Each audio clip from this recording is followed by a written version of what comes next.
the return of Christ and the kingdom of God.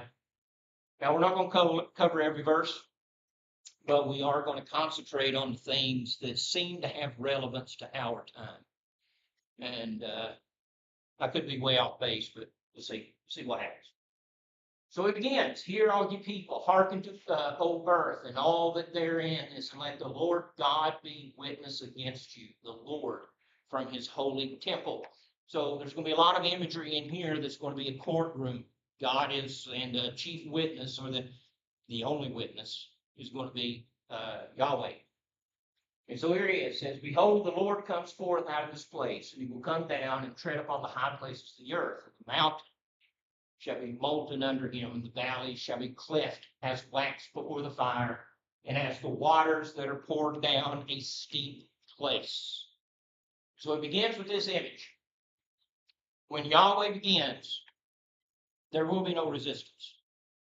A lot of people kind of have an attitude that their encounter with God will be casual. I've heard people talk about me and God have an understanding. You don't. I've heard people, well, they have this opinion that they're going to explain themselves. They can't. When God appears, evil men will beg the rocks to fall upon them, to cover them from the face of him who sits on the throne. And the mountains are going to melt, and the residue of the mountains will fill the valleys.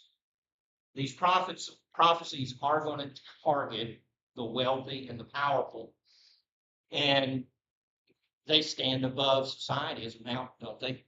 We see that today. You know, there's a different law for the rich than there is for the poor. And when God moves, those mountains are going to melt away. Whatever their status is, their wealth, it's going to be meaningless. And this judgment is coming for the transgression, or he says, the transgression of Jacob is this, and for the sins of the house of Israel. What is the transgression of Jacob?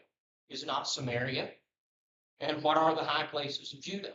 Are they not Jerusalem? And of course, Jacob, father of Israel, the two cities that are identified, these are the capital cities, Samaria and Jerusalem. Samaria and Jerusalem would be Washington, D.C. What's going on in our nation is not new. It has always gone on. And this prophet is leveling his gaze at the power centers of the nations of Israel and Judah. Now, as we look at these reasons for judgment, we're going to find that much cause for this sin, it just comes down to corruption, governmental corruption. The ultra-wealthy and the rulers had conspired to enrich themselves at the expense of the nation. So let's get started. "Therefore, I want to make Samaria as a heap of field and as a planting for the vineyard, and I will pour down the stones thereof into the valley, and I will discover the foundations thereof. And all the graven images thereof shall be beaten to pieces, and all the hires thereof shall be burned with fire, and all the idols I will lay desolate. For she gathered of the hire of a harlot, and they shall return to the hire of a harlot." All right, so the culprit, once again, idolatry. And idolatry, it's not just carved images. Idolatry is a substitution of true worship. It's the establishing of a system that can replace God. That's what idolatry is.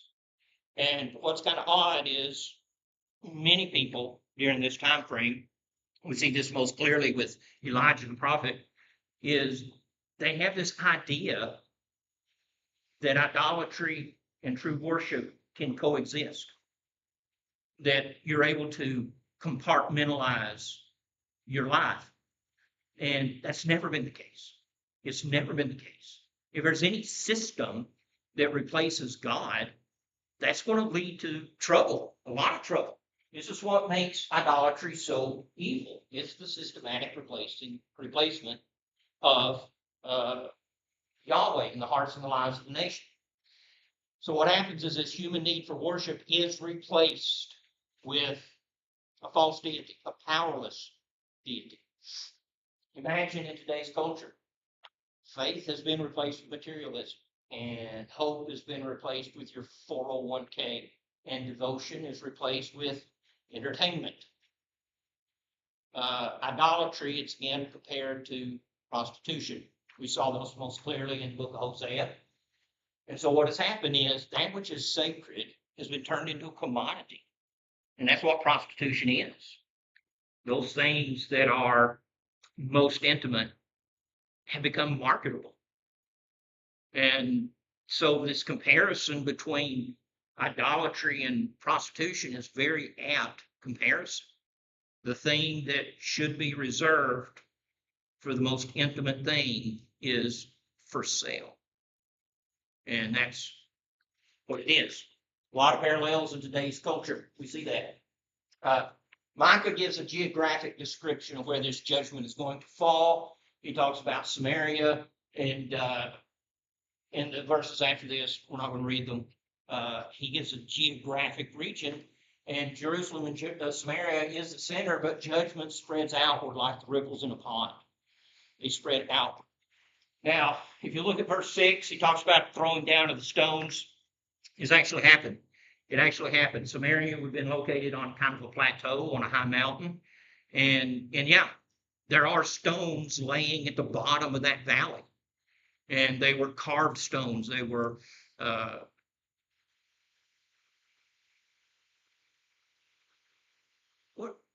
what's it called when you mine rock?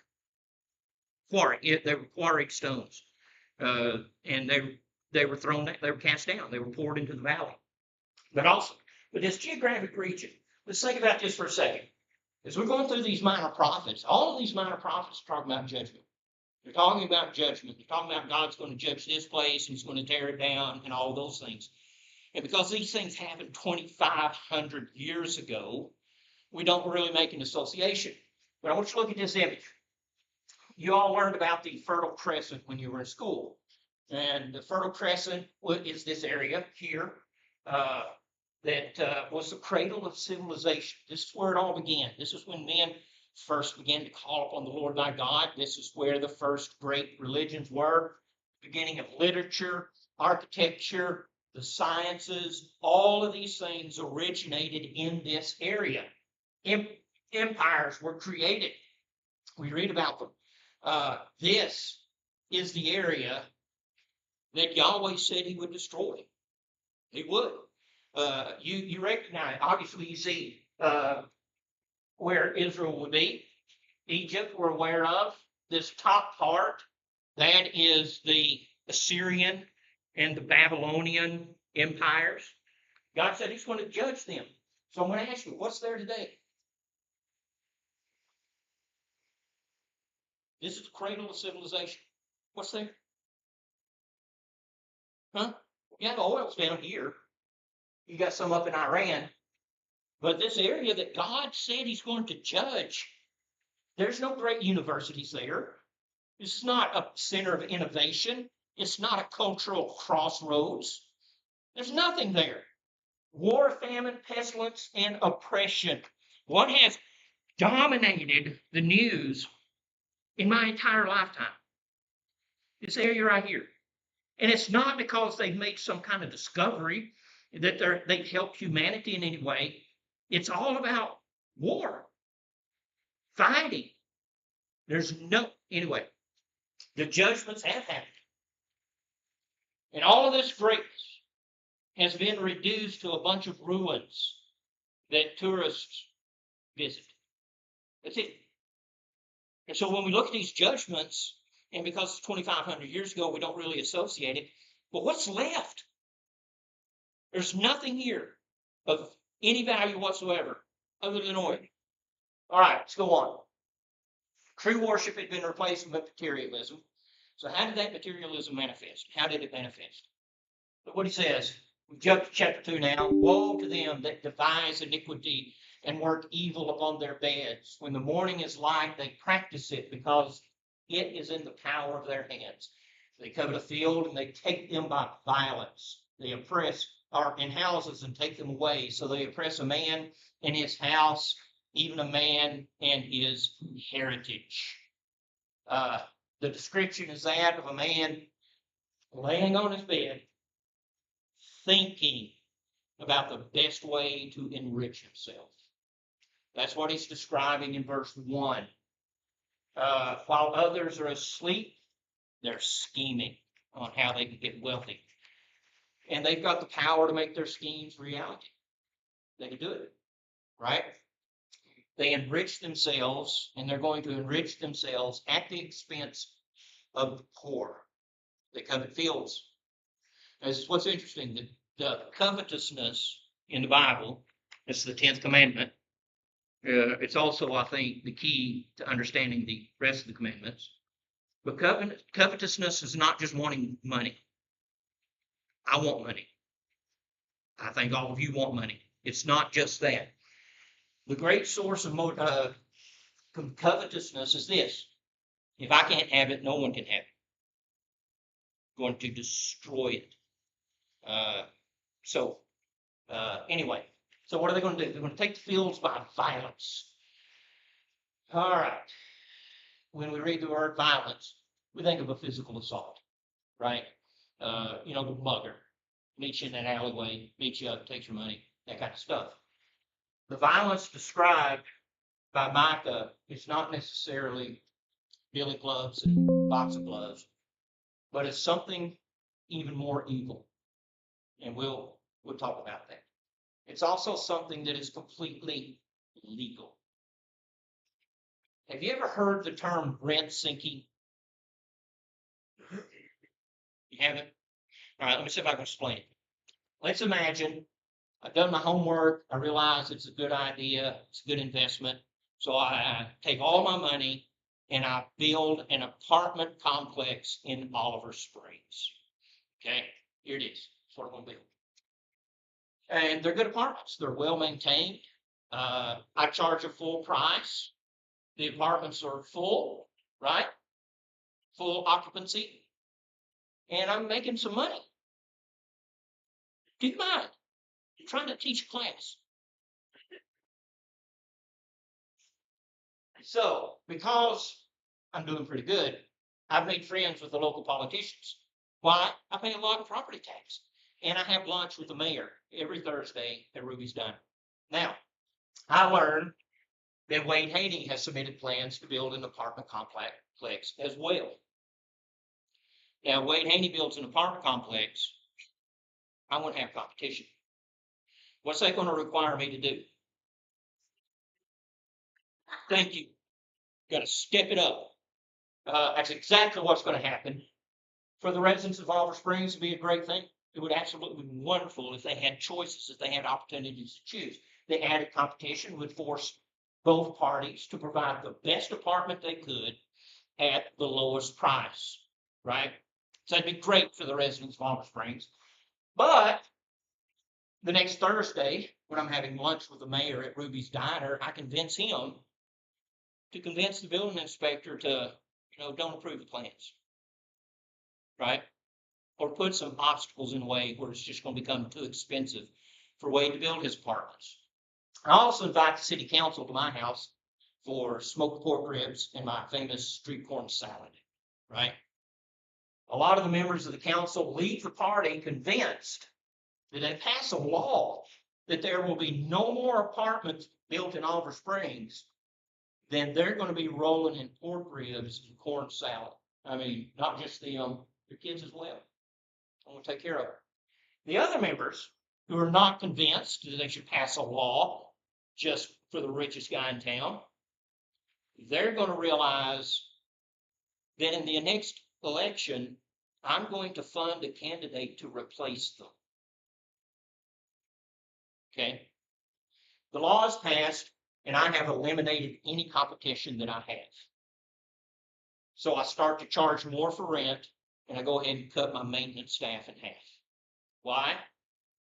Because I control it. That's what rent seeking is. That's when a business uses legal means, maybe some bribery, I don't know, and they have the laws established to where it's very favorable for them and no one else can get involved. So what happens? Well, the residents of Oliver Springs have no choice. If they want an apartment, they're going to have to pay to be a part of Sugar Lips Estates, right? So they're going to pay more for less because they have no other choice. This is what rent seeking is. It's when the wealthy and the powerful establish a system that's going to increase their wealth and power. Give you another example. Back in the last decade of the 20th century, there was an entrepreneur in Texas who decided that he was going to make and sell his own cigarettes. Now, I encourage all of you not to smoke, but this guy's making cigarettes, right? He didn't sell very much, but Philip Morris, they're the makers of Marlboro, they saw a very small decrease in their sales in one region of Texas, right? Later that year, Senator Orrin Hatch introduced legislation that made it illegal for independent cigarette companies to sell cigarettes in the United States. I hope that you notice that Orrin Hatch is not a senator from Texas. This did not affect his constituents at all. Absolutely nothing. But he passed this or introduced this legislation. Orrin Hatch owns 15,000 shares. Boy, he did. Oh, is he still alive? Owned 15,000 shares of Philip Morris stock. Philip Morris made $867,000 in campaign contributions to Orrin Hatch in 1999 alone. When Orrin Hatch retired, he started the Orrin G. Hatch Foundation, a Washington-based think tank that advises senators and congressmen on how they should vote on legislation. No public records, but Philip Morris has a parent company called Altria, and they have donated millions of dollars to the Orrin G. Hatch Foundation. Rent seeking. Okay, let's give another example. Since the founding of our country, there has been concern about immigration policy. What we go through, it's not new. Since 1783, they're taught who's going. All right, there have been laws passed through the years to limit the number of immigrants that can legally enter our U.S. And there's a system set up for the immigrants, how they can become citizens and all of those things. And it's such a big issue that the United States voted for a president who promised to build a wall just to keep them out. Here's the wall. I don't know if it's complete yet, but anyway.